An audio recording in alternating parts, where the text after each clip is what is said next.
Shalom, Israel. It's that time again.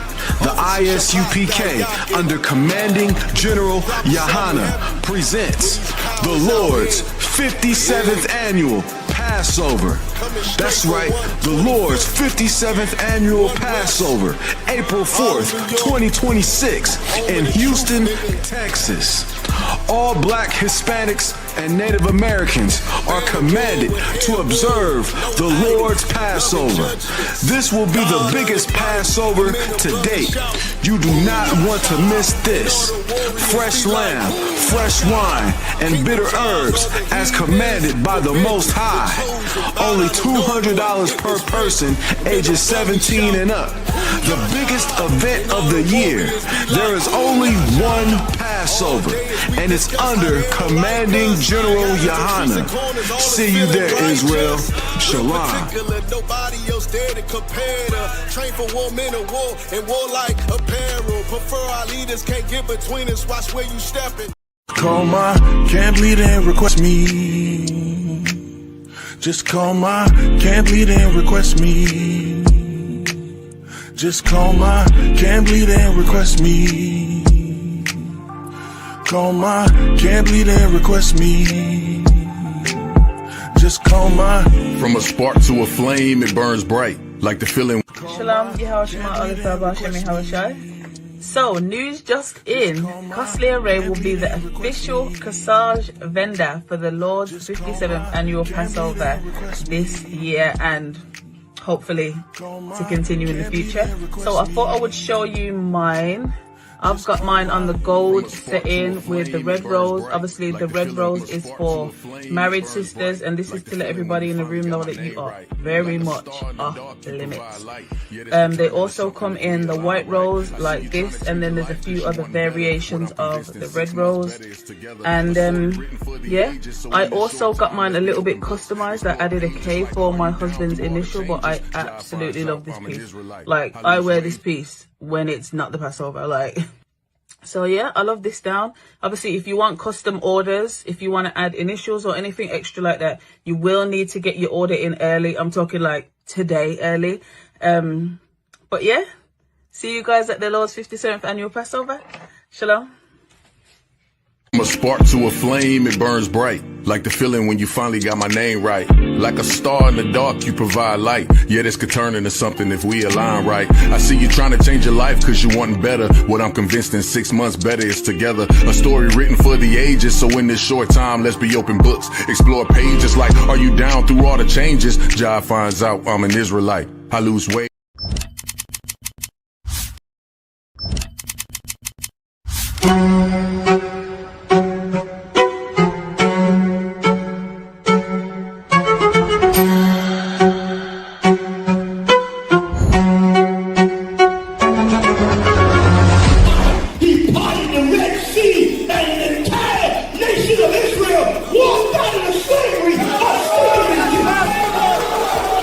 The ISUPK presents the Lord's 57th Annual Passover, April 4th, 2026, in Houston, Texas. You do not want to miss this one, Israel.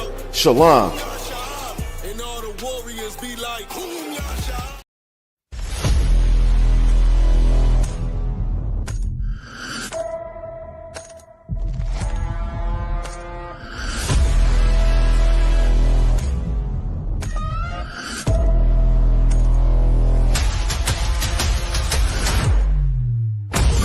ISUPK under Commanding General Yahana presents the official itinerary for the 57th Annual Lord's Passover. Kickoff. Wednesday, April 1st, the lamb slaughter from 11 a.m. Followed by fun and games, basketball, three-point shootout. Can you hit the target in the archery competition? Then let's gather together ourselves and eat some lamb. Later that night, the dopest part podcasts. The Round Table of Truth, Cross the Line Radio, and Let a Hebrew Speak. All going down from 8 p.m. Thursday, April 2nd. The annual Kiddies Party. It's all going down at Slick City Action Park from 1 p.m. to 4 p.m. Followed by Scripture Breakdown Class from 7 p.m. with 12 Shield General Mahaiman. Friday, April 3rd from 8 p.m. The all-black party. You know how we get down. It's all going down at the BH Ranch, Houston, Texas. Saturday from 1 to 4 p.m. we will be hosting a brunch. Then the moment we've been waiting for all year from 5 p.m. sharp. April 4th, the Lord's 57th annual Passover. Followed by the Feast of Unleavened Bread. Sunday, April 5th from 7 p.m. The Passover and Feast of Unleavened Bread goes hand in hand, so don't miss it. Make your reservations, book your flights and hotels now. An entire week of activities for only $200. Go to isupk.com, pay your Passover fee now. Shalom.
Hey, shalom, Israel. Shalom. Once again, this is the Israelite School of Universal Practical Knowledge. Started out of 1 West, 125th Street out of Harlem, New York, under commanding General Yohana. I have Priest and Officer Dawadah here assisting me again tonight. I want to say the water to you, brother. Shalom, Yahweh, Shema, Shabakatah. I'm sorry, Dawadah, you on me. Oh, sir. All right, you know what I'm saying? My brother on the ones and twos with me. Also, too, for all the brothers and sisters, I want to salute you. To the brothers, Shalom Yahweh Ba'Shem Shabakatham. To the sisters, Shalom Yahweh Shema Alatham Ba'Shem Yahweh Shai. All right, we're going to get right into it.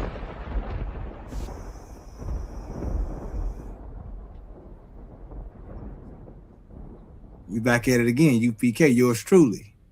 Okay, you know, now we leading up to the Passover, so we got to have these types of conversations and these classes just to make sure that everything is clear. You understand? Not saying it wasn't clear before, but we want to double down on these things, if you understand what I mean. All right. So now I don't believe we had any questions from last class, or did we, Dawadah? Any questions that got left over or sent, anything like that? Sir. Okay, all right. So we're gonna go into some scriptures tonight, and we're gonna highlight some recent current events that happened to show you why courtship is important. Not just to you personally, but to the whole social ecosystem of our culture as a people, as God's, I'm sorry, let me just emphasize this, as God's chosen people. So I can make it crystal clear for you brothers and sisters out there. Okay. So without further ado, let me go to the slideshow. Oh, I'm sorry. Let me share my screen. Salaki, Dawada, you did let me know last time I had to share it. Salaki, my brother. No sweat, sir. Okay, let me do that first. Let me make sure I'm on point with that. Okay, all right. So now, let me know. Dawada, can you able to see that, my brother? Concert is perfect. Okay, perfect. Okay, so we're gonna go into some biblical examples of courtship in the Bible, just to highlight some of the points that we've already addressed in the previous classes in this series. And this is a serious series because Black, Latino, and Native American Indian brothers and sisters have a hard time with relationships. Just to be honest about it. We're not the best with relationships. And tonight we're going to show why we're not the best with relationships, because we have not followed the blueprint that the Lord has given us. All right. We didn't follow the blueprint that the Most High Power gave to our forefathers. See, they didn't have these types of problems that we're having now, because they had a certain method of doing things that God gave us that made sure that the marriage stayed intact. Not that the marriage wasn't going to have any problems, I'm sorry, I'm going to use the word challenges. Not that the marriage wasn't going to have any challenges, but this courtship, the courtship aspect of it, it eliminated a lot of it from the get here. Okay, so we're going to move on. All right. Let's start with Isaac and Rebecca. Okay, let's go to Genesis, the 24th chapter, if you will, my brother. God, one concert. Read this entire chapter, and we're going to highlight some points just to let you know that everything that we previously covered is biblically sound. Everything that the UPK stands on is biblically sound. You understand? Undisputed.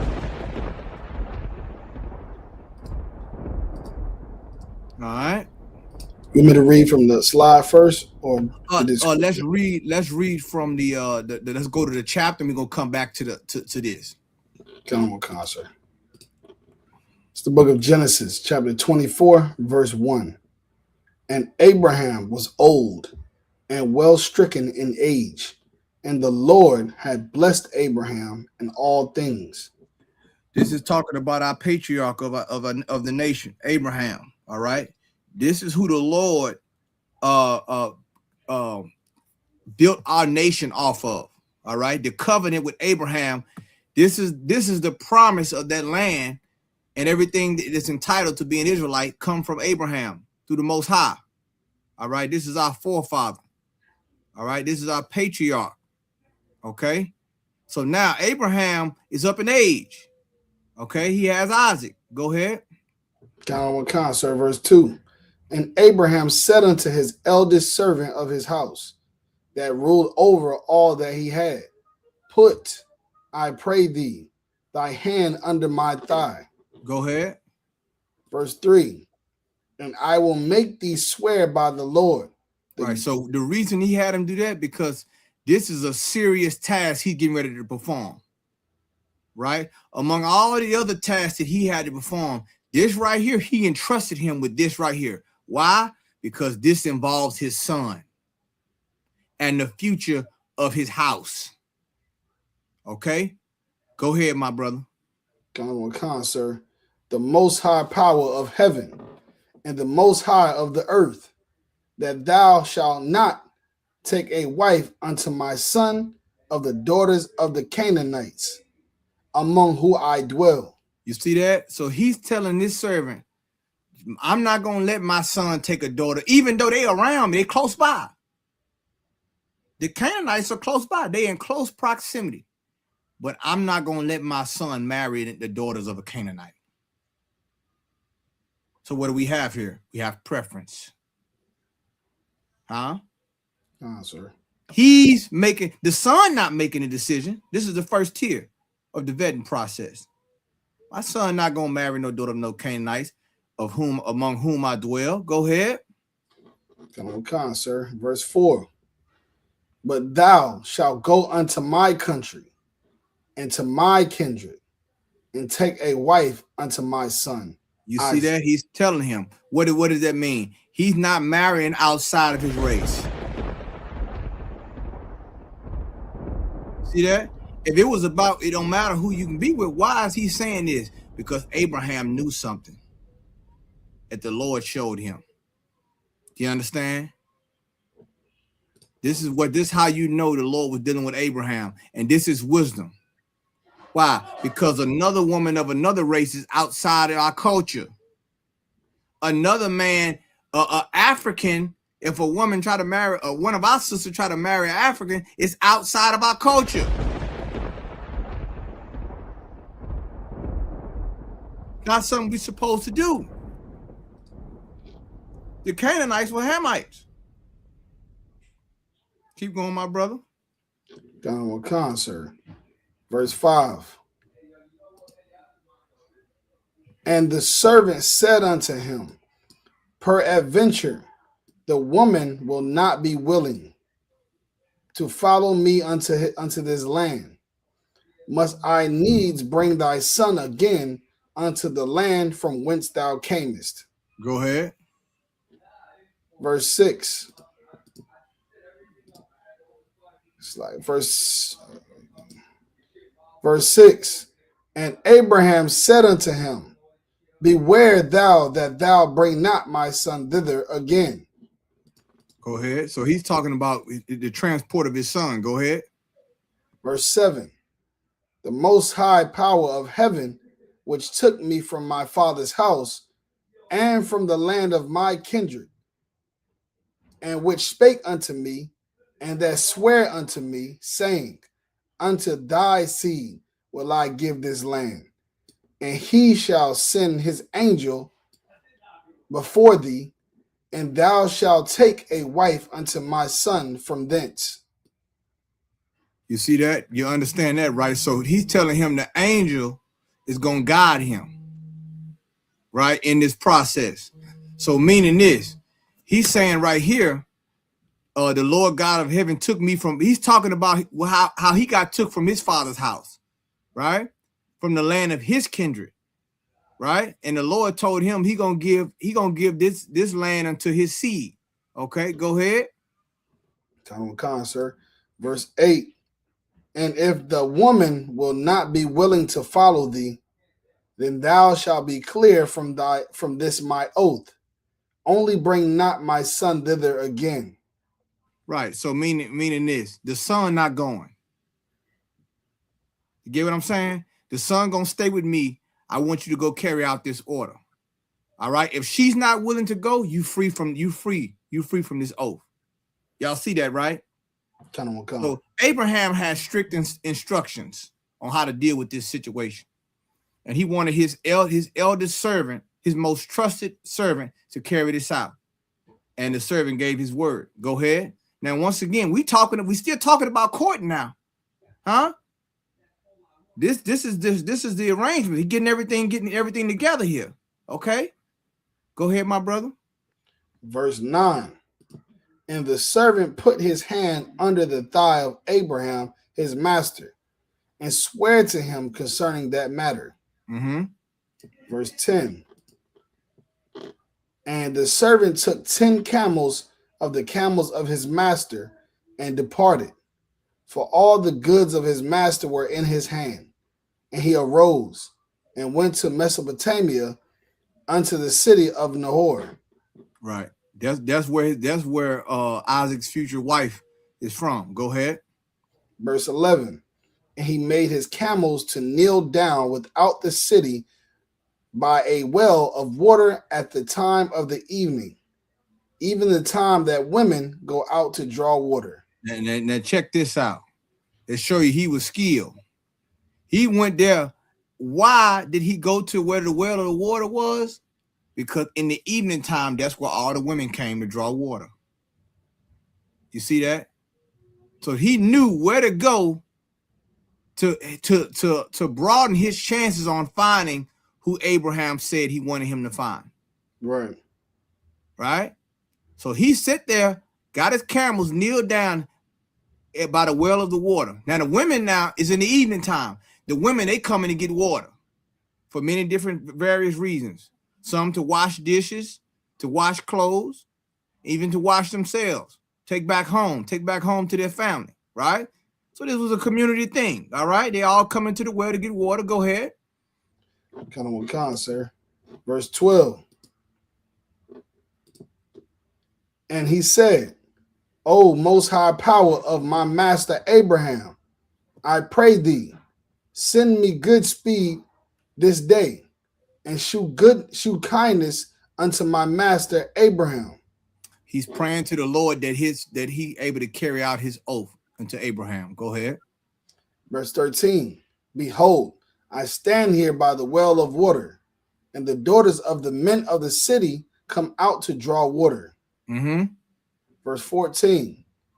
And let it come to pass that the damsel to whom I shall say, let down thy pitcher, I pray thee, that I may drink. And she shall say, drink, and I will give thy camels drink also. Let the same be she that thou hast appointed for thy servant Isaac, and thereby shall I know that thou hast shewed kindness unto my master. So what now? So check this out. This is what he asked the Lord to show him with this woman. He said, this one, I'm gonna let down my pitcher. And this woman is not only gonna give me something to drink, she also gonna offer to give my camels something to drink as well. Let's go back to the slide, Dawada. Come on, sir. So, I'm going to come back and forth so I could just highlight a few points for you brothers and sisters. So we can establish on the first point, Abraham's preference was provided for his son. All right. He wanted a daughter of his own nation, which is biblically sound, which is the law. Right. Okay. He didn't want her to he didn't want his son to marry outside of his race. That's the first thing. Number two, Abraham's servant knew the time and place the women would be. That has to do with strategy. He knew where the women were. He knew what kind of woman that he was supposed to be looking for his master's son. He was there. The third point, Abraham's servant asked the Lord that kindness be her characteristic of identification. Meaning, Lord, if this woman is the right woman, let her characteristic be kindness. You see that? This is how one of our forefathers and foremothers, this was the process of them unifying. This is our history. This is our culture here. He didn't say, man, let her be a bad joint, man, with a BBL and some double D cups and all this other. He didn't say all that. He wasn't that thirsty. Right. What did I say? He wasn't looking for a thirst trap, since we're talking about the water at the well. Come on, sir. Let kindness be her characteristic of identification. That is how I'm going to know this woman here is the right one for Abraham's son. We can go back, my brother. Come on. Verse 15. And it came to pass, before he had done speaking, that behold, Rebekah came out, who was born to Bethuel, son of Milcah, the wife of Nahor, Abraham's brother, with her pitcher upon her shoulder. So as soon as he got done saying, before he even got done speaking, Rebekah showed up, right? Go ahead. Verse 16. And the damsel was very fair to look upon, a virgin, neither had any man known her. What does that mean? Meaning this, a virgin means she was a young woman. She was fair, meaning she was beautiful, right? She was a virgin, meaning young. We know it according to the Compact Bible Dictionary, right? That virgin is a young woman of maritable, unmarried woman, a young woman married or unmarried of marriageable age. Okay, so she was. So it says she's a virgin. Then it says neither had any man known her, meaning what? She has never laid with a man. Right? She has never laid with a man. Right? That's what that means. Okay, so y'all understand she was beautiful, a young woman, and no man had known her. No man, when it said known her, that's old Quaker English for meaning she haven't had sex. Okay? You haven't been with a man. Go ahead. Come. And did I read that part already? And she went down to the well and filled her pitcher. Mm-hmm. Came up. Verse 17. And the servant ran to meet her and said, let me, I pray thee, drink a little water of thy pitcher. Mm-hmm. Verse 18. And she said, drink, my lord. And she hasted and let down her pitcher upon her hand and gave him drink. No, I ain't giving you nothing to drink. It's my water. I drew this water. Right.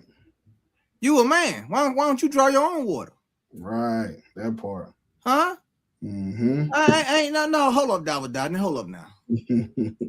I'm not gonna get. Can I try to rephrase this? Because maybe in today's term, that would give you my water. Right. Give you what I work hard for? No, No, what did she have? She had kindness. You understand? And the Bible says she hasted. You know what that mean? Hasted? It means she hurried and let down her pitcher upon her hand and gave him something to drink. You understand? What is that showing? This woman here had kindness about her. That's right. You understand? Our foremother had kindness about her, man. She wasn't stingy. You understand? She didn't know the condition of the man, but she just said, look, you ask for water, I'm gonna give you some water. Go ahead. Kind of a concert. Verse 19. And when she had done giving him drink, she said, I will draw water for thy camels also, until they have done drinking. Now remember, the man asked for the first part. He didn't ask for the second.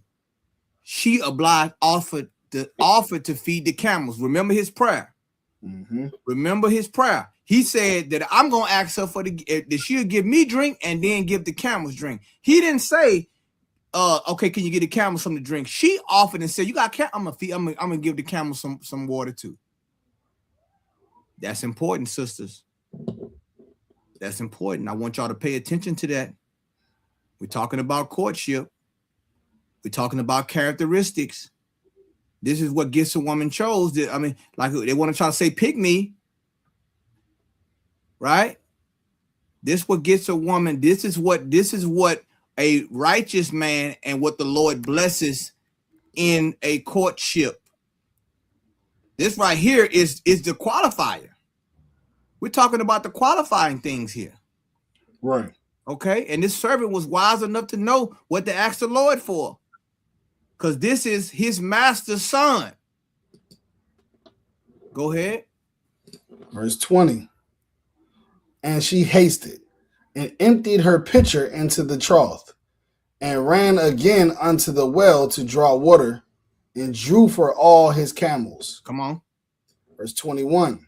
And the man wondered at her held his peace, to wit whether the Most High had made his journey prosperous or not. Meaning what? He's pondering this. He's like, man, I just asked the Lord for this and this happened. So he's trying to remember this is a critical decision. He's like, man, did the Lord make my journey prosperous or not? Meaning because what? He don't want to upset Abraham. He loved Abraham. Right. This is a chief servant in his house. and he cared for the matter that he gave Abraham his word. So he's now he's wondering, like, man, okay, let me hold my peace. Who is this what I think it is? Right. I think I'm almost there. He just got there. He almost about to get excited now. Because he be like, man, I'm about to fulfill my oath this day to my Lord. Go ahead. Gentleman Khan, sir. Verse 22. And it came to pass, as the camels had done drinking, that the man took a golden earring of half a shekel weight, and 2 bracelets for her hands of 10 shekel weight of gold. Mm-hmm. Verse 23. And said, whose daughter art thou? That show you, and I want to say this, that show you how wealthy Abraham was. He poured out their gold and all them shekels and things. He letting you know that this cat here, you know what I'm saying? He's like, okay, if this who I think it is, then I gotta go. I got to meet her family, meet her father. Go ahead. Tell me, I pray thee, is there room in thy father's house for us to lodge in? Verse 24. And she said unto him, I am the daughter of Bethuel, the son of Milcah, which shall bear unto Nahor. Verse 25. She said, moreover unto him, we have both straw and provender enough, and room to lodge in. Still showing kindness. You understand? But now when she said that, she let him know who she was. Go ahead. Verse 26. And the man bowed down his head and worshiped the Most High.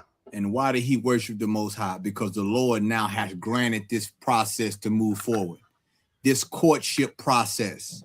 The process that happened before marriage. All these things. He was very meticulous in what and how he dealt with the matter. All right? That's why Abraham entrusted him. So he's what? He's doing Abraham's bidding for what? His son. And a wife for his son in marriage. So he bowed his head down and worshiped the Lord. Why? Because he was so happy. Why? Because he wanted to give good news to Abraham. Because he was a good servant. Go ahead. Verse 27. And he said, blessed be the Most High power of my master Abraham, who have not left destitute my master of his mercy and his truth. I being in the way, the Most High led me to the house of my master's brethren. You see that? Go ahead. Verse 28. And the damsel ran and told them of her mother's house these things. 29. And Rebekah had a brother. His name was Laban. And Laban ran out unto the man, unto the well. All right, remember Laban now. Laban, he's gonna be instrumental later on. Okay, go ahead. Verse 30. And it came to pass when he saw the earring and bracelets upon his sister's hands. Now, so hold on. So Laban, Laban's something else, boy, ain't he? Yeah, he's sitting there, he's seeing the look now. He's seeing all the gold and stuff on her hand, right? He's seeing all that. Go ahead. God, sir. And when he heard the words of Rebekah his sister, saying, thus spake the man unto me, that he came unto the man, and behold, he stood by the camels at the well. He stood. See, so she giving a report. She giving a report to her brother. Go ahead. God, sir. Verse 31. And he said, come in, thou blessed of the Most High. Wherefore that standest thou without? For I have prepared the house and room for the camels. Right. So now he's going into the house now. He's going into the house. Go ahead. Verse 32. And the man came into the house, and he ungirded his camels, and gave straw and provender for the camels, and water to wash his feet and the men's feet that were with him. Right. That was customary. You know what I'm saying? It washed when we traveled to our neighbor's house, especially from a long distance, because of the sand and dirt and things like that. He would wash, you would be given water to wash your feet. That was customary in Israel. Okay, go ahead. That's a sign of hospitality. Basically what that's given. Go ahead. Right, sir. Verse 33. And there was set meat before him to eat, but he said, I will not eat until I have told mine errand. And he said, speak on. So now check this out, man, about this. Once again, this right here is so important. How delicate this matter is. He said, I'm not going to eat until I tell you why I'm here. You understand? He not gonna put not gonna put food in his mouth until he. What does that tell you about this situation? How serious it is. Right. It wasn't lackadaisical. And see, the thing about it is, we got to take it serious as a people. So we won't have all these problems that we having with all these failed marriages, all these failed relationships, which also brings trauma to the children and so forth.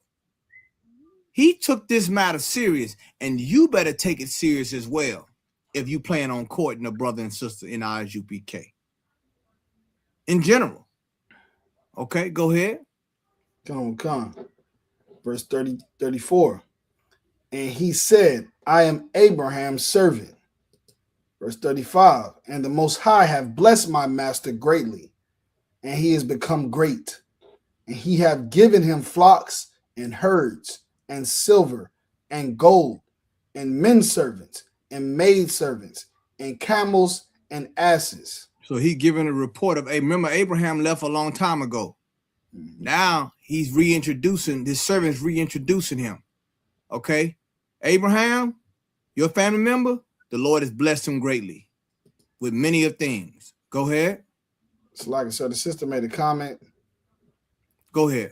Mr. Kanawa, she said, Salakia, sir, I just looked up a camel can drink 30 to 50 gallons. Sis put in work. You better believe it. Good point, sis. She didn't give no cup, or she didn't give no those help make cup. What are those paper make cups? No, she didn't give no styrofoam. Right. You know what I'm saying? That's right. She fed them camels, man. Mm-hmm. You understand? And he watched her with awe. And said, and then held his peace, because he like, man, is this the one? Because her characteristic, what? Her kindness. He's looking for that characteristic for the wife of Abraham's son, Isaac. That's important. She could have said, man, it's too hot for me to be giving you all this water. You should be giving me water. She didn't say that. Huh? Right. She didn't say that. She showed kindness, and because she showed kindness, I mean, just by that alone, the gold bracelets and shekels, she going to the house. Her brother like, we got it from? Who gave y'all that gold? You understand? Just by showing the kindness, she was rewarded that. And I can guarantee you, them shekels of gold buy a whole bunch of water. I can guarantee you that. Go ahead, priest. Verse 35. Oh, Slagia. Verse 36. And Sarah, my master's wife, bare a son to my master when she was old. And unto him hath he given all that he had. Verse 37. And my master made me swear, saying, Thou shalt not take a wife to my son of the daughters of the Canaanites, in whose land I dwell. Verse 38. But thou shalt go unto my father's house and to my kindred, and take a wife unto my son. Go back to the slide, my brother. Now, this is important. This is important right here. So what Abraham's servant is given Abraham's servant report was clear. He's given a full report. He's not leaving out no details. What does that mean? No hidden agenda. I'm going to say it again. No hidden agenda.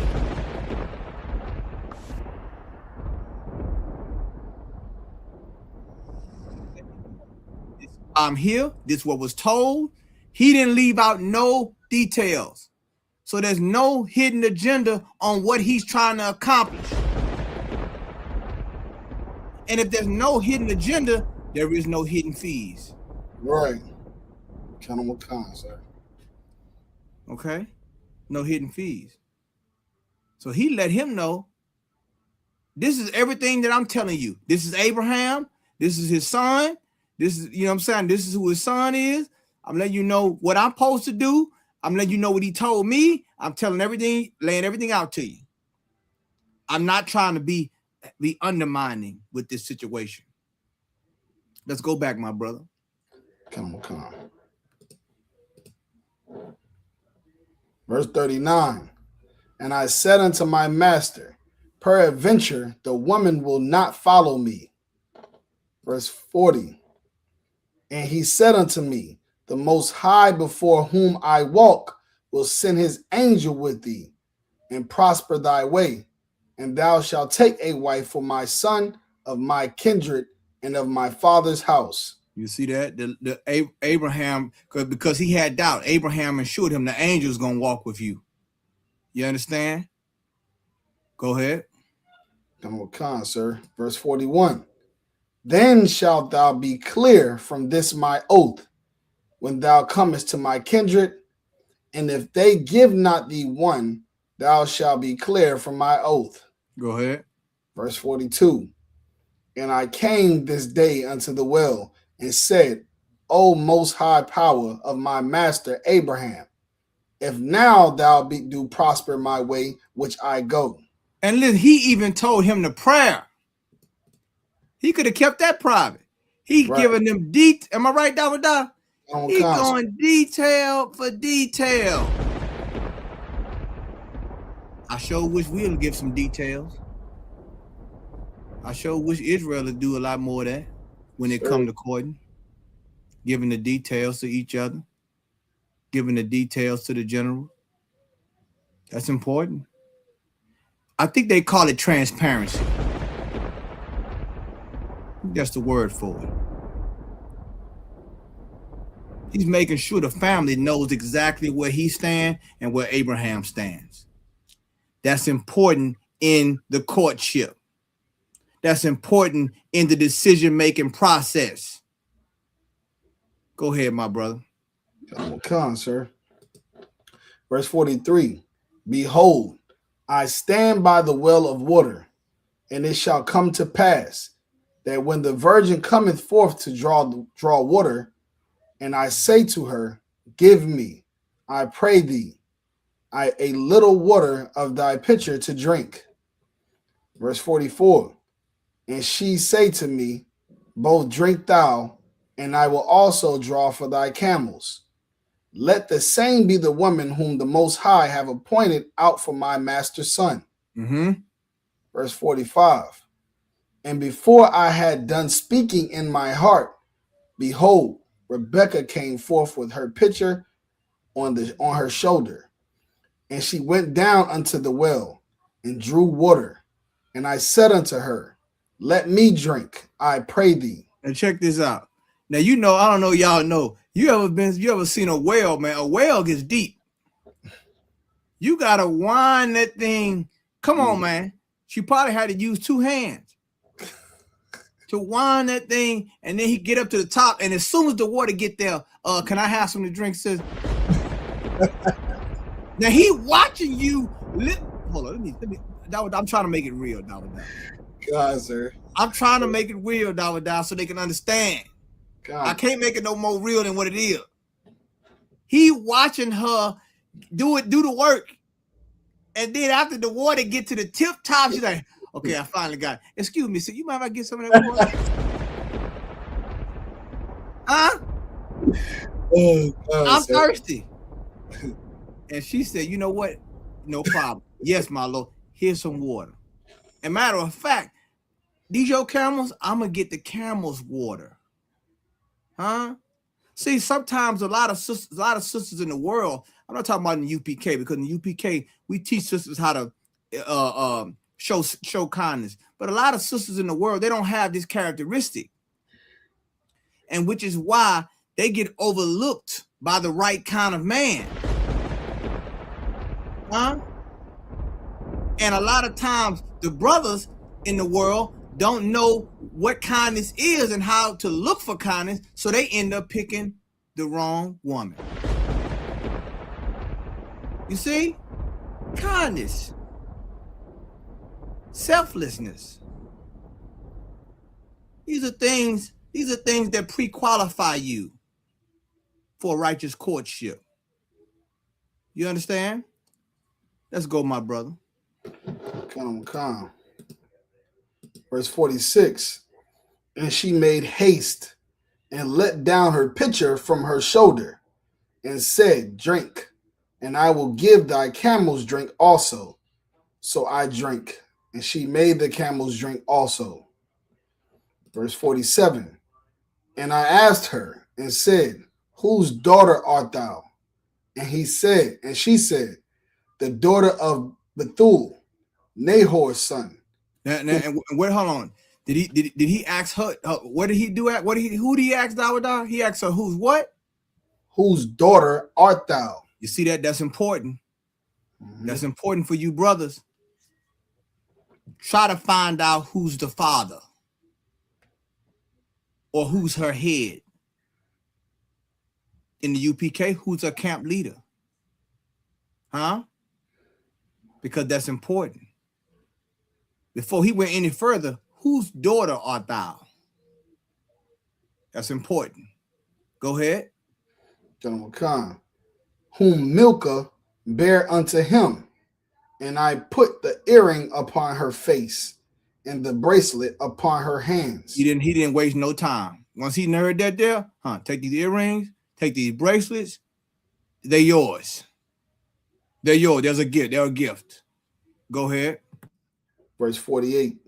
And I bowed down my head and worshiped the Most High and blessed the Most High power of my master Abraham, which had led me in the right way to take my master's brother's daughter unto his son. Verse 49. And now, if ye will deal kindly and truly with my master, tell me. And if not, tell me, that I may turn to the right hand or to the left. See that? After he gave his report, now he's trying to see what they're going to say. Go ahead. Verse 50. Then Laban and Bethuel answered and said, The thing proceedeth from the Most High. We cannot speak unto thee bad or good. They said, well, the thing proceedeth what? From the Most High. What they saying? We're not going to interfere. Because based on your report, this thing came from the Lord. We're not going to speak unto thee bad or good. Go ahead. Khan, sir. Verse 51. Behold, Rebekah is before thee. Take her and go, and let her be thy master's son's wife, as the Most High have spoken. So what has happened now? The family now has given what? Their what? Blessing. Do you see the oversight process? Isaac is not there, right? He's sitting down with the mother and father. Okay, this is a process that has to be worked out from the top. Okay, which is primary. Secondary is coming later on. Okay, so they said, look, the Lord has blessed, the Lord has spoken it. We granting this. This, you know what I'm saying? We're not going, we giving our blessing, basically. Okay, that's what we're doing. Okay, when it says, and let her be thy master's son's wife, meaning what? We okay with this. You know what I'm saying? We bless this. Go ahead. Verse 52. And it came to pass that when Abraham's servant heard their words, he worshiped the Most High, bowing himself to the earth. Once again, he loved him. He loved Abraham. He heard this. This was more good news. You understand? Go ahead. Verse 53. And the servant brought forth jewels of silver and jewels of gold and raiment and gave them to Rebekah. He gave also to her brother and to her mother precious things. What would this be known as? What is this known as, what he's doing here? Does anyone know? I'm going to see how many out there that know about the courtship process, the finalization of the courtship process. What is he doing right here? what is he doing? What is he giving to the family? Huh? Does anyone? I'm gonna see if anybody in the comments know. I want to know if y'all paying attention out there. I'm gonna start giving some homework assignments. I want to know if y'all paying attention, man. I want to see what we getting with this thing. I want to see if brothers and sisters in the UK understand the process. All right. Let me give it a little bit of time. Read it from the top again, my brother. Con, sir. Verse 53. And the servant brought forth jewels of silver and jewels of gold and raiment and gave them to Rebekah. He gave also to her brother and to her mother precious things. You understand? So what's going on here? I think this is sister, maybe, I'm not sure. Zakawakayath. Okay. Was paying a dowry. That's correct. That's correct.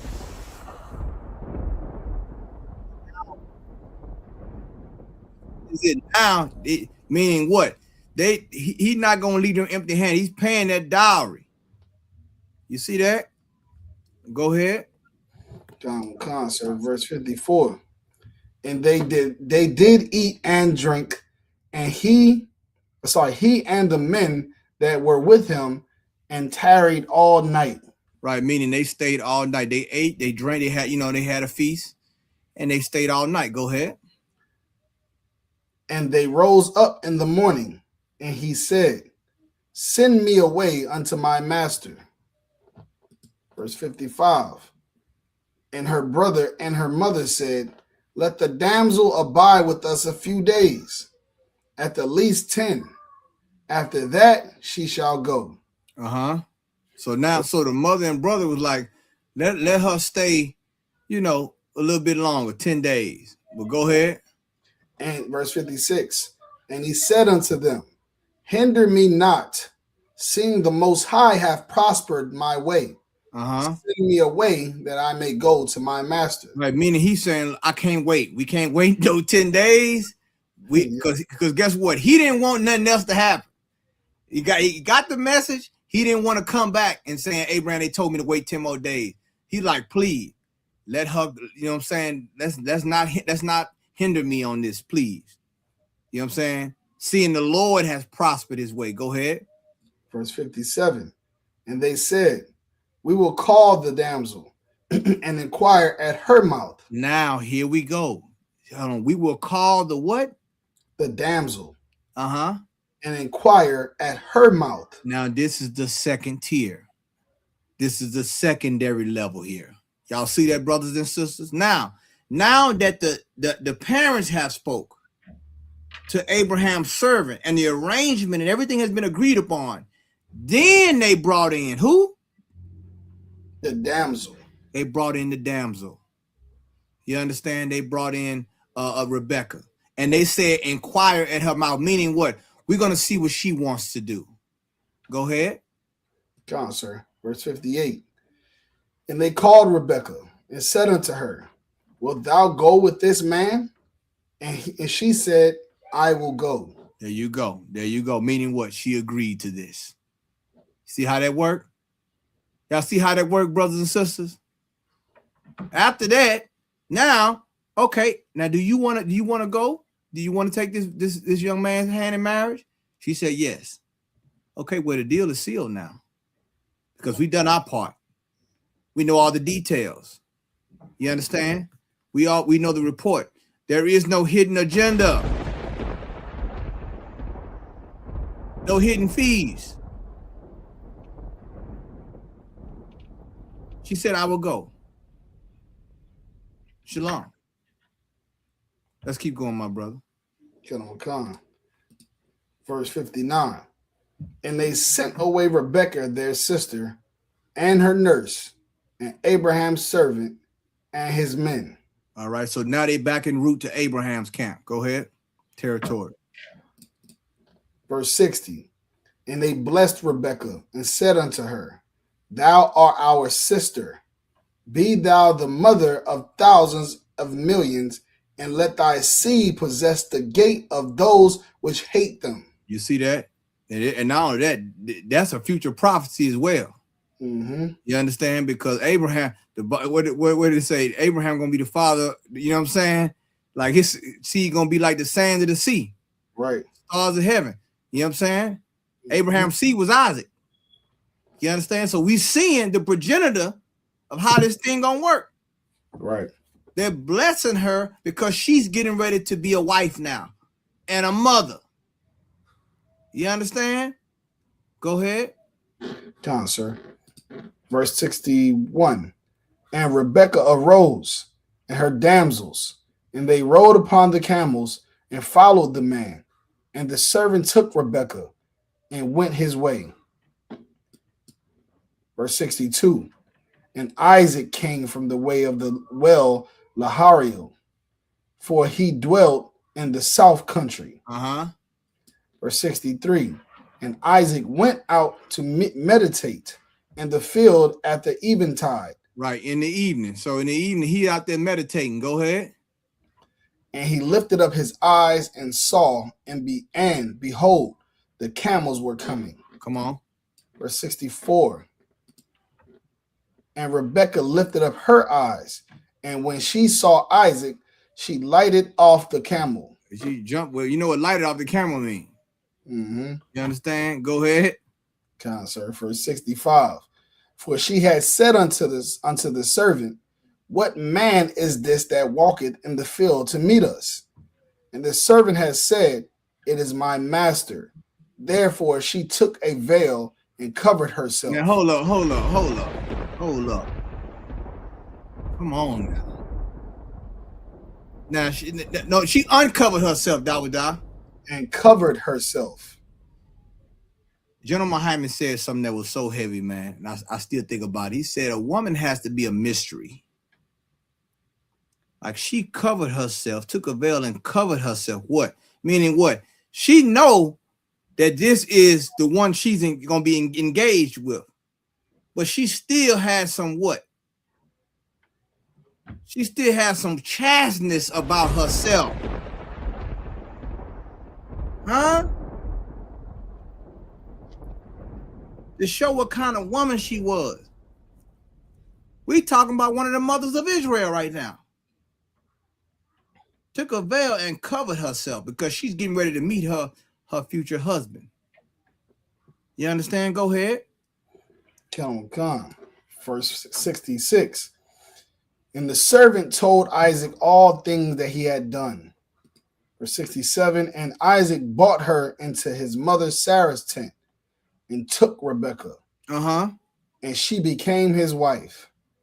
And he loved her, and Isaac was comforted after his mother's death. And there you have it. He became a comfort to him because his mother just passed away.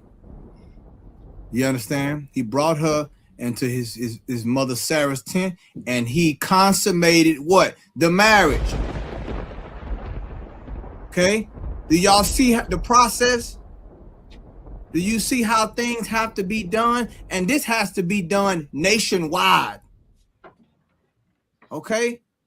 If our people was to follow these process, this meticulous process called courtship, not dating, we wouldn't have the problem that we're having right now.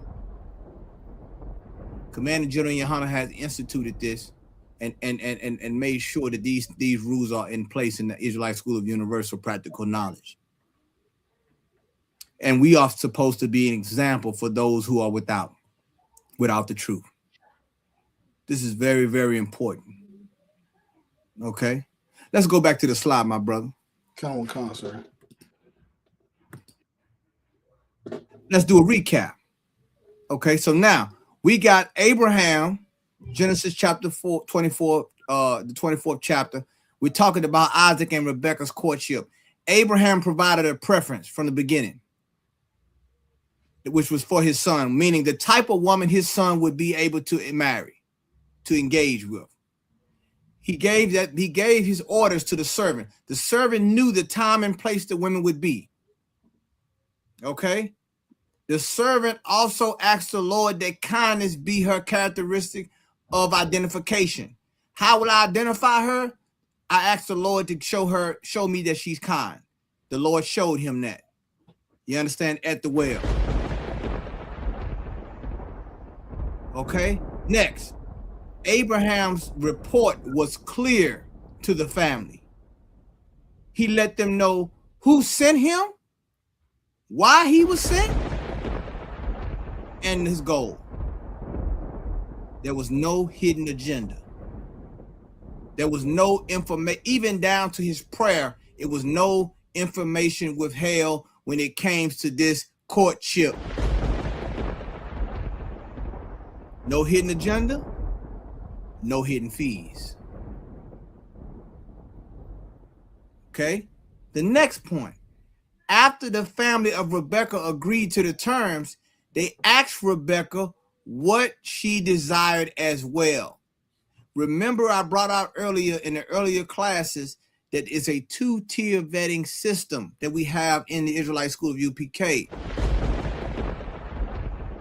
Your camp leader or your camp leaders or generals will what? Will let you know if you are qualified to court based on what? Your work ethic, your characteristic, all those things are important. Who you are as a person in this school will let them know if you are willing or if you are able to court in the courting process.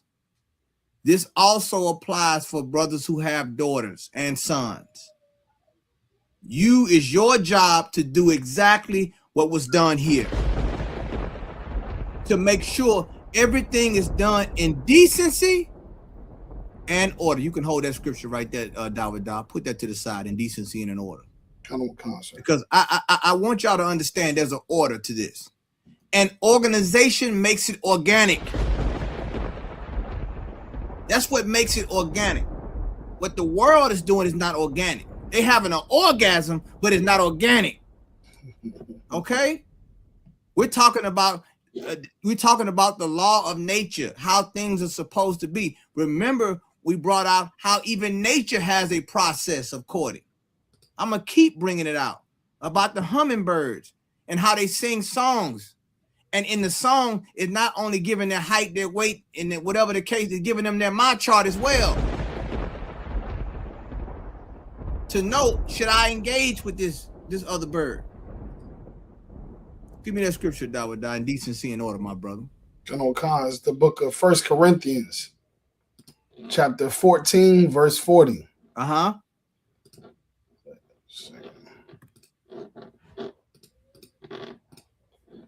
Let all things be done decently and in order. I love this right here. Let all things be done. We talking about courtship right here. If you're gonna do it, let it be done decently and decently. Some things are indecent in this society. Can I show you what's indecent? David, can you pull up Houston? General Concert. A lot of people don't know what's been going on.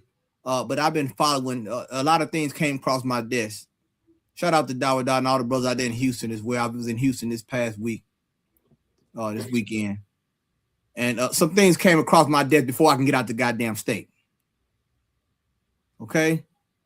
And we got to talk about this because our youth are in desperate need of things being done decently and in order.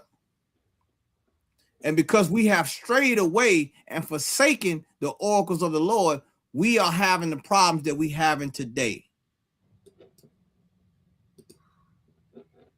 Now, y'all look at this here. David, you can read it for him and tell him what it said. Kind of, sir. It says, let me pull this up. It says, first day in Houston, hashtag. And they already posting they one night stands while they sleep. You see that? First day in Houston, sister right here sleep. You see that? One night stands. Now, it's so bad, and I don't even know if we can play some of this, but it's so bad. Now imagine her father or her cousins and them gonna see this. Imagine the shame that you bring to your family. Now people in your neck, wherever you from, they're gonna say, oh, I know who that is. And some of these women were in a relationship. Some of these women, these young girls, were already in a relationship. You see this? All these things going on. This is what we have failed to. Because there is no self-restraint, there is no self-respect. Look at this here. You posting the one night stands. And this is going on during spring break. Am I right, Dawda? Spring break concert. Yep. In Houston. Now, I ain't gotta tell you if there was a courtship process, but because it wasn't a courtship process.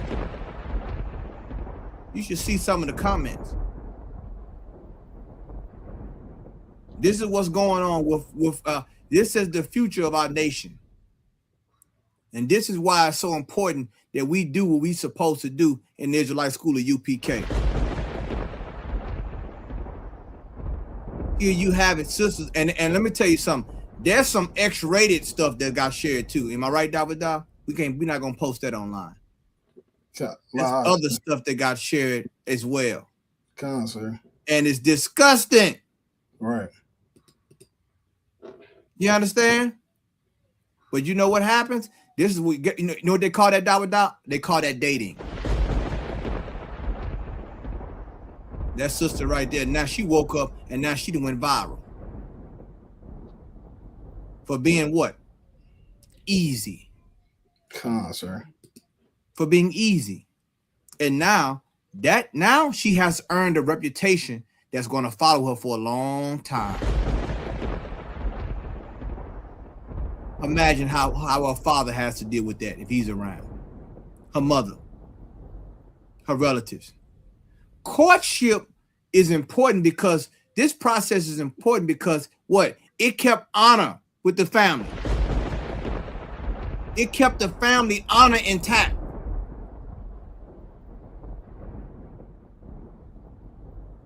And we fell from that. It's time to rebuild it back up. You understand? Okay. Let's go to Genesis chapter 29, verse 15, my brother. I'm sorry, you can go back to the slide. I'm sorry. We're gonna go. Now we're talking about Jacob and Rachel. Genesis chapter 29, verses 15 through 20. Come on, sir. Second. 29:15. This is the book of Genesis, chapter 29, verse 15. Now remember Laban. Now we're gonna move up to Laban and Jacob. Now remember, Laban's sisters marries Isaac. Remember, Laban saw the gold. Now he saw that, you know what I'm saying, from the giddy up. Now, right. Fast forward, Laban. Now we're talking about Laban and Jacob. So Jacob now is coming to what? Marry what? A daughter of Laban. Go ahead. This is the book of Genesis, chapter 29, verse 15. And Laban said unto Jacob, because thou art my brother, shouldest thou therefore serve me for naught? Tell me, what shall thy wages be? So what he's coming there to do is go. I'm gonna let the Bible speak. Go ahead. Got him a concert, verse 16. And Laban had two daughters. The name of the elder was Leah, and the name of the younger was Rachel. Verse 17. Leah was tender-eyed, but Rachel was beautiful and well-favored. Right. When it says tender-eyed, meaning she wasn't as pretty as Rachel. Rachel was beautiful and well-favored. Leah was she didn't have the look. When it say tender-eyed, meaning she wasn't as fair to look upon. If that makes sense. All right, go ahead. Verse 18. And Jacob loved Rachel and said, I will serve thee 7 years for Rachel, thy younger daughter. Now, hold on. So what is he doing now? He is what? He is letting him know that I would like to marry Rachel. and I will serve thee 7 years for Rachel. This is what? This is what? Does anyone know what this is? This is what? Them working out a what? Agreement. You understand? See, that's things you had to do if you wanted to marry a daughter of Zion. If you're going to do it the right way, things you had to do. You had to keep honor, not just for yourself, but for her and your nation. This is a social, this is not just a personal thing, but it's societal. You understand? He willing to work 7 years for this woman. Huh? Go ahead. Khan, verse 19. And Laban said, it is better that I give her to thee than that I should give her to another man. Mm-hmm. Abide with me. Right. So he's going to live with Laban. Go ahead. Verse 20. And Jacob served 7 years for Rachel, and they seemed unto him but a few days. Hold on, Davidah. Hold on, Davidah. And you telling me that 7 years seemed a few days? Huh? He didn't rush 2 weeks? Huh? 7 years, but because he loved her, that 7 years went by like it was nothing. So what did that? So now, hold on. It said because it says they seemed unto him but a few days because he loved us so much. So love warped the time. Right. You understand? He's so focused on her hand in marriage. Man, it was like a few days to him. People like, man, you've been out here 7 years. Man, it seems just like yesterday I got here. Because what? He's focused on her. You understand? Go back to the slide, my brother. Khan, sir.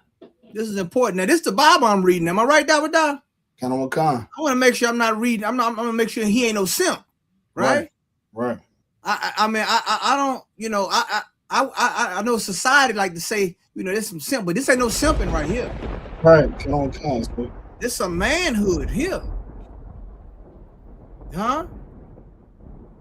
He put in the work for this sister. So what do we see? We see in husbandry. He's willing to meet the terms and conditions. What? To be with this sister. He's willing to do the work, to go through the process. What's the other point? Patience. He's able to accept. This is what you got to have in a courtship. You got to have patience, man. You know what I'm saying? Jacob had patience, man. 7 years, he worked that 7 years in totality. A lot of people don't have patience. That's why their courtship don't work. And if the ones who want to rush the courtship and break the rules, then their marriage have all kind of problems. You know why? Because you didn't have patience. Patience means you're able to accept or tolerate delays, problems, or suffering without becoming annoyed or anxious. I'm sure in those 7 years, it got cold. I'm sure in those 7 years, it got hot. Huh? I'm sure in those 7 years, he had injuries. I'm sure in those 7 years, it might have been some days he didn't feel like getting up early in the morning. But he did his duty. Go ahead, priest. Khan, sir. Tolerate delays, problems, or suffering without becoming annoyed or anxious. You see that? You understand? That's what patience is, man. You know what I'm saying? That's what patience is. We can look up, I tell you what, do even more. Go up to the Webster's Dictionary of Patience. Khan, sir. I want to make it extra crystal clear. You understand? You need patience when you're dealing with a man or a woman if you courting. You understand through this process. Because you're not gonna be able to marry when you want to marry. It don't always happen like that. You gotta have patience.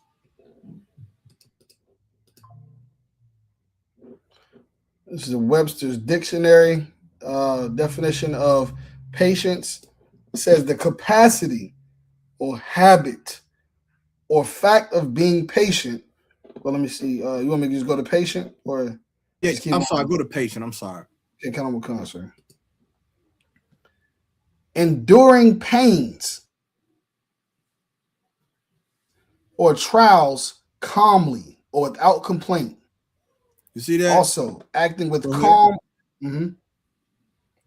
Acting with calm or restraint under provocation or strain.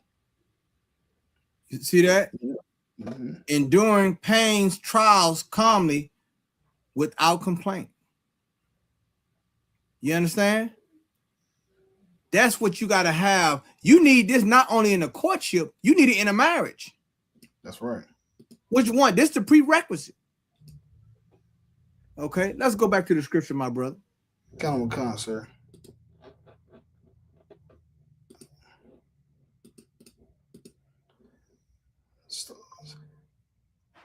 Okay, so, and they seemed unto him but a few days for the love he had to her. Verse 21. And Jacob said unto Laban, give me my wife, for my days are fulfilled, that I may go in unto her. Meaning consummate the marriage. Go ahead. And the 7 years is like the dowry, just so y'all know. That's like the agreement. Now, it could have been whatever the agreement is. That's who the father or the camp leader or the general works out with you, the man. Okay, that right there, that can vary. It may be funds. It may be something you have to do work. It may be something you have to accomplish. It can vary depending on the sister and depending on who's the father. You understand? Or in the situation. Okay, go ahead. Verse 22. And Laban gathered together all the men of the place and made a feast. Verse 23. And it came to pass in the evening that he took Leah, his daughter, and brought her to him. And right. So this is Laban tricking him. You understand? He tricked him. Go ahead. And brought her to him, and he went in unto her. Verse 24. And Laban gave unto his daughter Leah Zilpah, his maid, for an handmaid. Verse 25. And it came to pass that in the morning, behold, it was Leah. And he said to Laban, what is this thou hast done unto me? Did not I serve with thee for Rachel? Wherefore then hast thou beguiled me? Verse 26. And Laban said, you can drop it right there. I just wanted to show you that part. Now we all know that Jacob ended up working another 7 years. So he worked 14 years for this woman. He wanted her that bad. You understand? What Laban did was evil, but it's short. Nevertheless, it shows you the process of courtship and how things are supposed to be. Now he was wrong for doing what he did. You understand? This right here, Laban was evil for doing what he did because what? He was trying to manipulate Jacob. He knew Jacob loved this woman, and he was trying to get all that he could out of this cat. You know what I'm saying? Out of our forefather. You understand? But he ended up getting payback towards the end anyway. You know what I'm saying? The Lord, Jacob ended up getting him back, you know what I'm saying, with the cattle and so forth. You understand? So let's read some of these points, Dawadah. Khan. Oversight, rules, restrictions. There you go. Oversight meaning what? You have to have somebody in charge. You have to have somebody to make sure the integrity of the courtship stays intact, the integrity of the woman and yourself. This right here is self-respect. It's self-respect. Something that you didn't see in them posts that they had on Facebook at the spring break in Houston. No self-respect, no self-restraint. So what do you have now? Now you have yourself being looked at as a whore all over the internet, not just in your town. Some of these women are from small towns.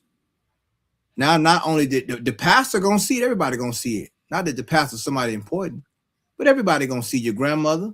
They're gonna tell her about it. See how shameful that is, man. You gotta make sure, man. We gotta make sure we trying to live righteously. And we ain't in the time to be just doing whatever the hell you want to do. We in the serious times, brothers and sisters. If you want to get in a marriage, go through the process. Don't just jump into bed with somebody. Go ahead, read on, my brother. Get on with Khan, sir. In verse 26, in Laban, you can drop the scripture. I'm sorry, the bullet oh, point. it's like it. Commitment, a state of quality of being dedicated to a cause, activity, etc. You see that? Jacob was dedicated, man. He was dedicated to the cause. He knew what he was trying to accomplish, and guess what? And you're gonna need that. This is what you're going to need in a marriage. Commitment. You got to be dedicated to each other.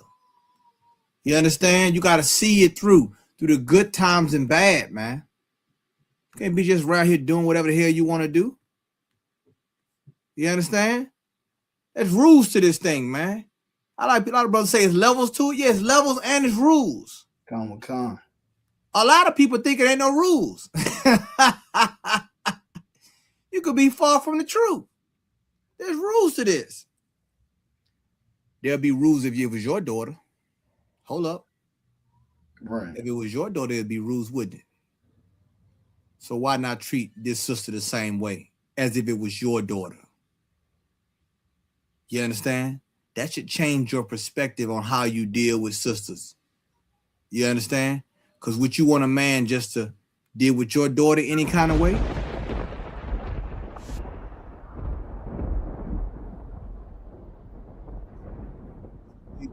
In the right way, and sisters, you should deal with brothers in the right way. Would you want someone to do that to your son? I think not. That's why the Bible says, love thy neighbor as thyself. Let's go on to the next. Let me go on to the next slide, Dawada. Come on, concert. Go ahead, my brother. Courtship acts as a simulation method to marriage. What is a simulation? Let's look up the word. Let's look up the definition of simulation, my brother. Get on the concert.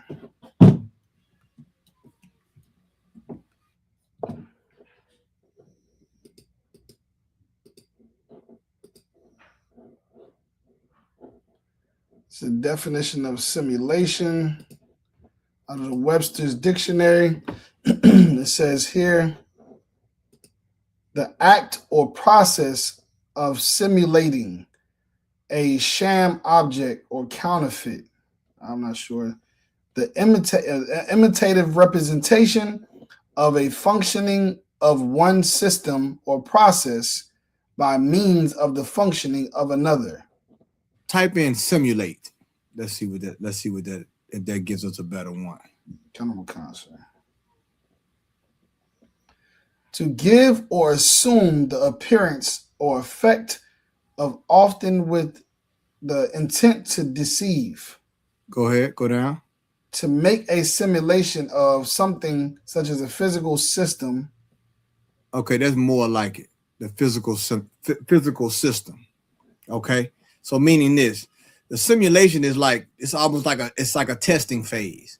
Somebody said, I'm going to run a simulation, meaning this is not the actual thing, but this is like I'm just going through the motion of this is what it would be like. Let me simulate this activity. So what the courtship, what it does is acts as a simulation method to marriage.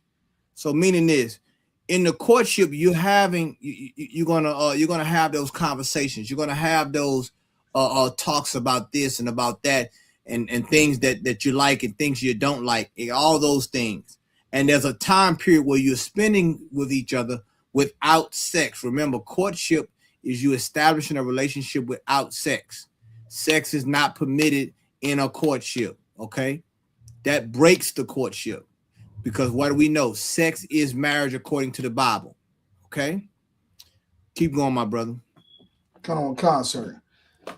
serves as a premarital testing phase that allows partners to evaluate long-term compatibility. There you go. So that's going back to what we brought out earlier, the premarital testing phase, meaning this is now you're in the process where you get to see where each other stand on different issues. Okay. And what are you doing through this process? You're evaluating. Is this something I can live with? Is this something that I can, is this brother something I can be with? Is this sister someone I could be with? Go ahead.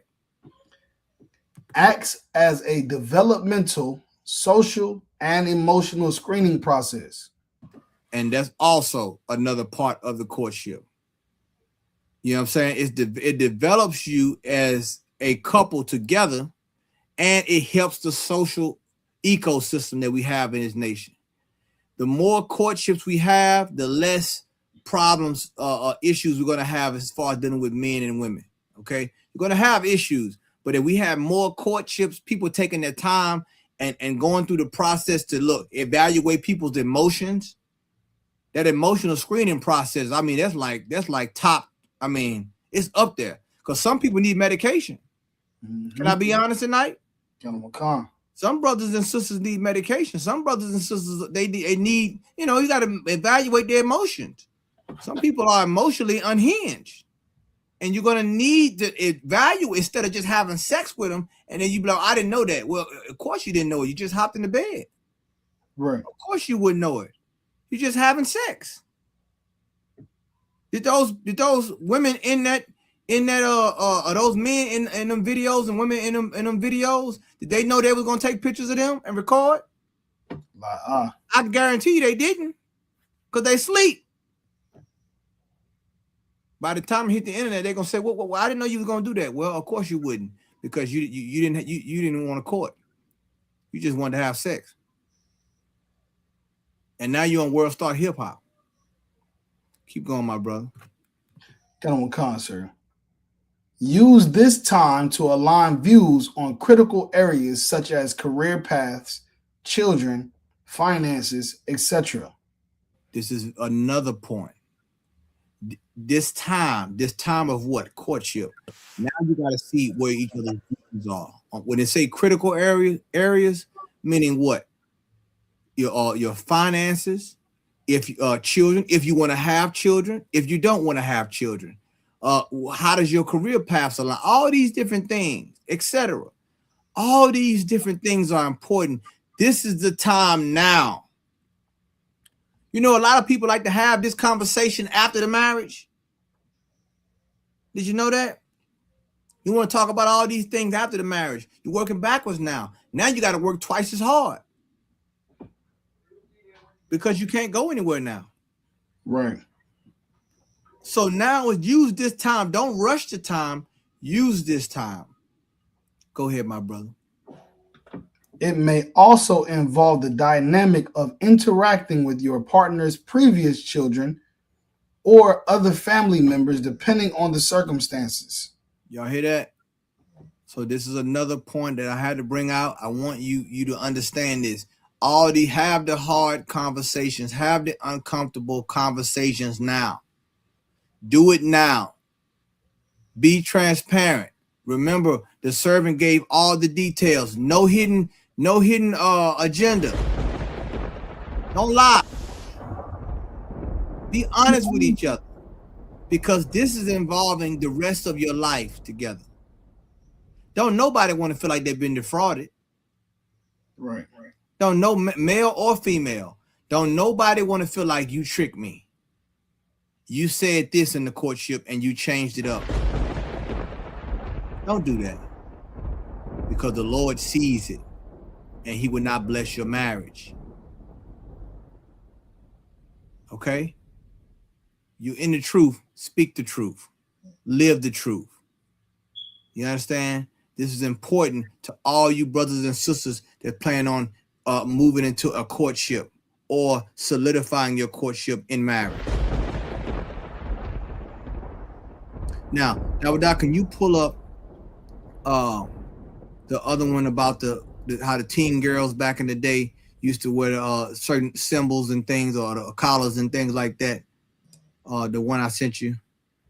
Come on, sir. Okay, all right. So let's go to show you these were white girls, of course, but this is just shows you how they were back then, and how every culture has a process of courting, or to show that a woman or a woman is available. Can you scroll up to the top, my brother, and read that for me, Baba Kashal? Khan. It says 1953's big teenage fad was wearing a dog collar on your ankle. And this is how you know it was white women. I never heard no black woman wearing no dog collar. Okay, right. Go ahead. By 1953, teenagers were coming into their own as a cultural phenomenon, and they brought some unusual fads. One being girls wearing dog collars as anklets. The fad was described as early as 1944. The basic code was established then. A girl wore the collar on her left ankle if she was single, and on her right if she was going steady. But it wasn't until 1953 that the fad broke. Dog collar fashion spread, though the rules often changed. In Akron, the left ankle was for a girl going steady, while in Dallas, teenage girls in deeply committed relationships wore their dog collar on the right ankle. Girls everywhere, however, wore the collars over their white socks. On some occasions, boys attached their watch chains to the collar during a slow dance to prevent anyone from cutting in. Teenagers developed even more elaborate codes around the collar. And a 1953 Chicago Tribune article showed just how complex it could get. There, Bobby Soxers adorned their collars with nail heads and silver bells. They also added color to the mix. A red collar worn on the left ankle indicates that its wearer is in love and going steady. Green indicates that the girl is willing to date. A tan leather anklet says, I don't really care if I have to have a date or not, while a black one mourns. It's all over. We aren't going together anymore.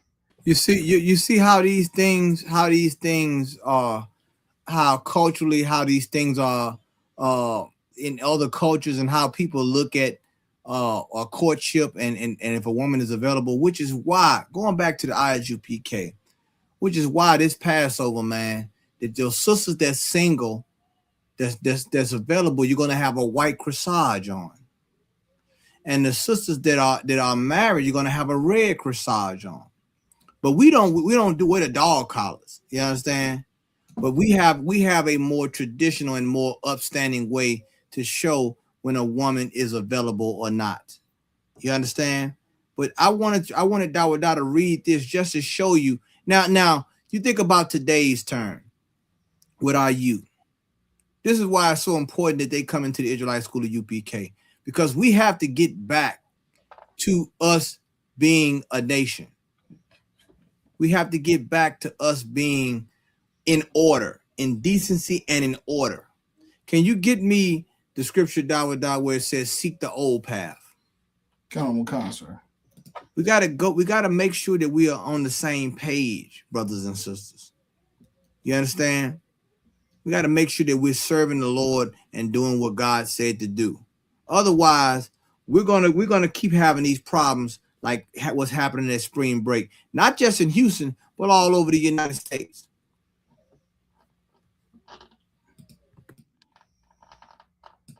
It's the book of Jeremiah, chapter 6, verse 16.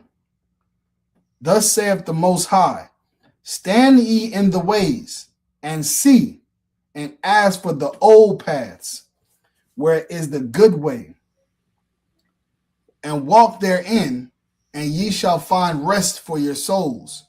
But they said, we will not walk therein. You see that? Like we gotta ask the Lord, man. We gotta ask the Lord, what's the old path? We gotta seek the old path. What is the old path? What we just read in the scriptures? Right. With Isaac and Rebecca. You understand? With Jacob and Leah. You understand? I'm sorry, Rachel. We got to make sure that we understanding. We got to understand this thing, man. We're not understanding it. Because why? Look at our situation. Look at our livelihood. We ain't getting rest. We getting unrest. The old path is the way it was supposed to be. What? How we court. How a man sought a woman's hand in marriage. Or how a woman sought a man's hand in marriage. Okay? But guess what they say? Guess what they tell the UPK? We don't want to walk in that way. We're not going to walk therein. And guess what? Because you're not walking in that way is the reason that you're in the position you are in now. That's right. Is the reason that you became a meme. Some of you that became memes out here. That's how bad it is with you. That's how much you done turned against your God. Now imagine when schools start back, those young sisters and young brothers, imagine what they're going to have to deal with in school. Huh? Imagine the type of peer pressure and the type of bullying. You know, a lot of the youth, they can't take a lot of oppression and bullying. A lot of them commit suicide, man. Right. A lot of them brothers and sisters, man, they go back to school. Some of them sisters, they're gonna have to leave. They're gonna have to transfer into a different school. They might have to leave the town because of some of the videos that came out. Right. Because what? You had no self-restraint. Self-respect. That's what courtship provides. If you see a young man, you want to court him, you can introduce yourself to him, but then do it the right way. Find out who he is. Find out who his father is. You know, get counsel. Call ISUPK up. Once again, we provide this counsel for brothers and sisters, man. All over the world. Wherever our brothers and sisters are. You got questions about something, get counsel. Because courtship, it's the screening process. It's a rite of passage for you to know what, how to know if this man or woman is suitable for you in marriage. You understand? That's what you need to know. Other than that, you going down a bad path, man. Some of these women that made decisions out there at that Some of that rodeo. Oh my goodness, don't even talk about the rodeo show. Oh. Come on, Dawada. Come on, Dawada. Now, you know what, brother? You just reminded me. The rodeo show was 10 times worse. Like, don't front you know about the rodeo show. Like, come on, man. You can't even go to see the horses at the rodeo show without seeing scattered ass all over the place. Huh? I mean, it ain't even a rodeo no more. You ain't even. I mean, it's so bad. It's a hodeo. It's a hodeo. Okay, like preaching officer Dawada said. This is what. Please stop. Listen to the UPK, man. Oh man. Listen to the UPK. Listen what Commander General Yohana is saying, because you know what? And let me tell you something. You know it's bad when women say it's bad. Feel me now. It's so bad now that women, now remember, there was a time, Dawada, you remember this, where we couldn't tell a woman how to dress. Remember that? What kind? We go to camp where she expressing herself. It's her body, her choice. Mm-hmm. Now women are starting to say something now. So now what did that tell you? We have reached a breaking point in society of this sexual liberation, of this my body, my choice, where your choice is causing sexual assault at a rodeo. It's sexual assault to be around there dressed like that. You're committing sexual assault on men and children and other women. Why? Because we have no standard. And what's not one of the standards? Courtship. That's right. Think about it now. Follow me now in this, brothers and sisters. If we get back to the courtship, guess what? A woman is not going to want to show off her sex appeal. Why? Because it would hurt her value in courting a man. It would hurt her value and her chances in getting a husband. She didn't want to come off like a woman of the night. She wouldn't want to come off like that. Right. So it went from the hodeo to spring break. It was back to back. It was back to back. And I mean, it's so bad out here that you have to have a conversation with your sons and your daughters about courtship. You understand? You want to know why the dating scene is so bad all around America, all over the world? Because what? We didn't seek the old path. We want to do something new. You tried to reinvent the wheel and you got stuck. And then because of that, you want to blame each other now. Now it's the battle of the sexes.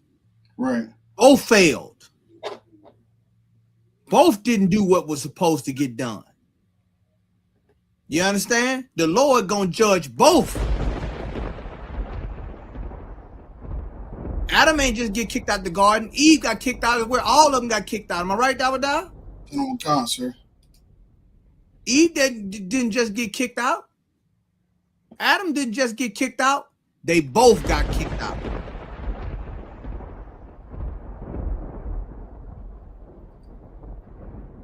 It's time to settle this. We at the end. You're gonna do it, we're gonna do it right. We're gonna do it the way the Lord said to do it, not how you say to do it. You understand? See how much time we got. We might not have enough time. Okay, I'm going to come back. I'm going to come back on the next one because I'm gonna go in the boat. I'm sorry. No, I was gonna say we probably got time for this video. I'm sorry. Yeah, play the video, dog. What you gonna say, dog? Kept me at the Zoc sent me a video. He down from Houston, so he sent me a video. We were just talking about how the rise in like sexually transmitted diseases and and how like 1 out of every 3 person has a disease. That's how common it is getting down there. So it's like it was, I guess, the rodeo and the spring break. It was like 2 million visitors in Houston. And you got the one night stands going on, all these people, and like I said, 1 in 3 people they burning. So you got all these people coming from all over the world. They're gonna have these one night stands, go back to their husbands, their wives, to their cities and their states, and it's about to be a epidemic of some kind of STDs. Because of these actions. He sent me this video right here. I'm gonna play it right now, sir. It's crazy. It's crazy how they looking at it. Like it's like it's a joke. Let me see. I don't know if the sound is on. Oh, wait a second.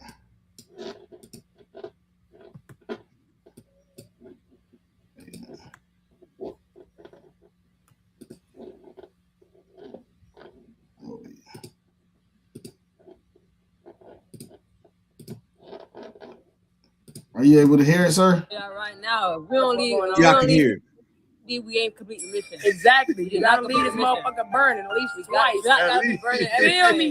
That's the mission right there. If not, let your mama love.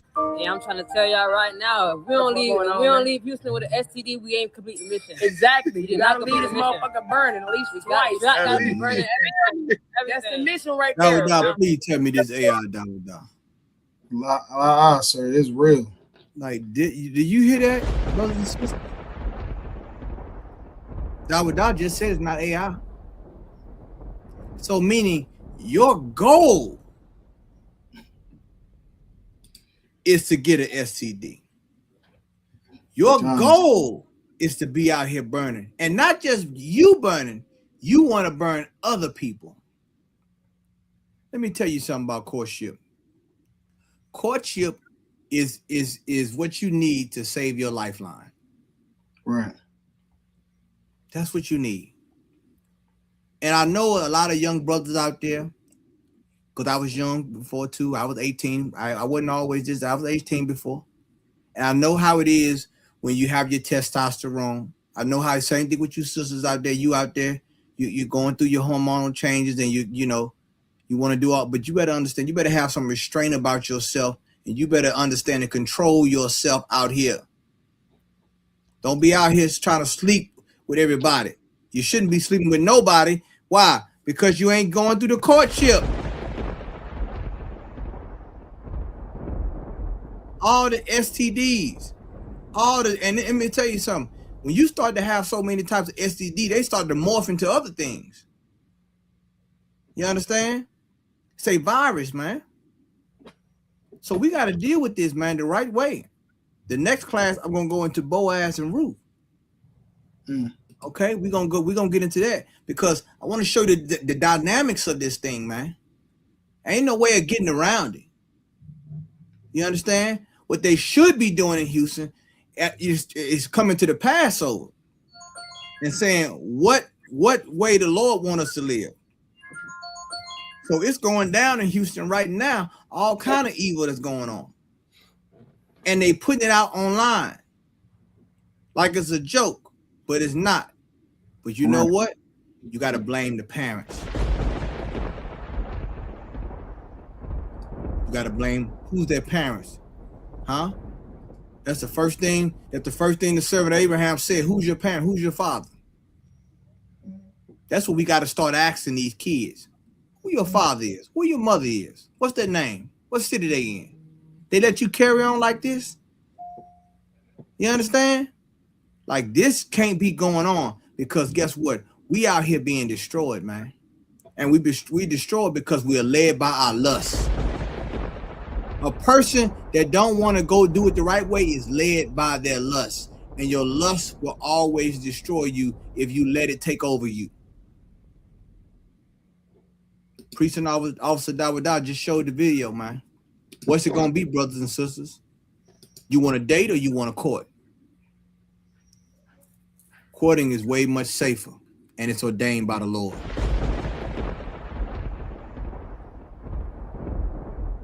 All right, so if we didn't have any questions for all the brothers and sisters that's on, if you had any questions, make sure that you reach out to Priest and Officer Dawadah. We'll have them for the next class. We're going to go into Boaz and Ruth the next class. All right, we're going to go into some other things as well. All right, we think we got like 2 or 3 more classes before the Passover, and we're going to wrap this thing up, man. But I want to make sure brothers and sisters understand you have the right mindset if you want to enter into a courtship. You want to have the right mindset before you enter into a marriage. This is very, very important. We're talking about the future of our nation. One household at a time, one family at a time. The more we build, the harder it is for them to destroy. Okay?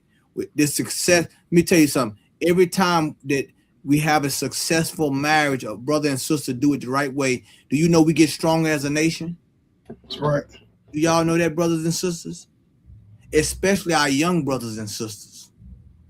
The more that we able to, the longer we able to keep a brother and sister together and them have kids and have a productive family, do you know we get stronger as a nation? Okay? I ain't just talking about sex. I'm talking about our culture, the survival of our nation, huh? Our offspring. Do you know that we're better off when we work together as a family and as a nation? And how can we do that without going through the right process? You understand? So we're going to continue to push courtship. And we're going to continue and charge you, brothers and sisters, to uphold that standard in the UPK. To uphold that standard. Don't belittle yourself. Don't shame yourself. You understand? Don't shame the school. Let's push forward. We have a lot of work to do. And part of that work is the courtship process. Okay? So I want to thank Priest and Officer Dawadah for joining me tonight, assisting me on this class, man. The water again, too, brother, for rocking with me. I really appreciate it, Dawadah. Boss, sir. Damn right. I want to say to all the brothers and sisters that tune in, the water to you for tuning into the class. Make sure that you do a recap of the other videos because you're going to need them as we get towards the end to finalize the series of courtship that I have right before the Passover. Is very important. And whatever questions you have, feel free. Put your questions in the comments. Let's get them now. If the questions are too detailed, some things may have to be dealt with behind the scenes because of discretion. Okay, because some people have questions and you want to deal with them behind the scenes. You want to get counsel. All right, but as far as things that we can answer on here publicly, we want to do that. We want to make sure that you have some clarity as far as what the process is and what you're supposed to do. Okay, we just went into some scriptures tonight on courtship and giving you some examples of what happened throughout that process, and to be honest with each other as far as having no hidden agenda. Okay, having a goal, having a strategy, but no hidden agenda, being transparent with each other. Okay, not beguiling each other. You understand? Like Laban did. Laban beguiled Jacob. Okay, so we don't want to beguile each other in this process. We want to be transparent, let each other know how we feel, what our intentions are, what our goals are, individual and eventually unified. Okay, Dawida, you want to add anything before we roll out? Nah, sir, I'm good to go. Just everybody make sure you pay your Passover fees, so we can make sure we cover the bill, foot this bill, and Commander Jenny Hanna going out his way to host the nation, and just make sure you pay your Passover fees, $200 per adult. Get it in as soon as possible. Damn right, and what Dawida said is so right, man. Make sure you're there in the place to be in Houston, Texas, BH Ranch, and also make sure you pay your tithes. Make sure you send in your tithes and donations for this nation to grow. Okay, this nation continue to take care of what we need in this nation. All right, along with the counseling and everything else we do behind the scenes as well. Okay, if you're new to the class or ISUPK, get in contact, reach out to us. Get in contact with your closest leader in your camp leader in your zone, whatever city and state or country you may be in. Reach out to us and we will accommodate. Okay. Once again, Tawada again too. I want to salute all the brothers out. Shalom Yahweh Ba'Shem Al-Shabakathum. And to the sisters, Shalom Yahweh Shema Alatham Ba'Shem Yahushai. Lord be with y'all.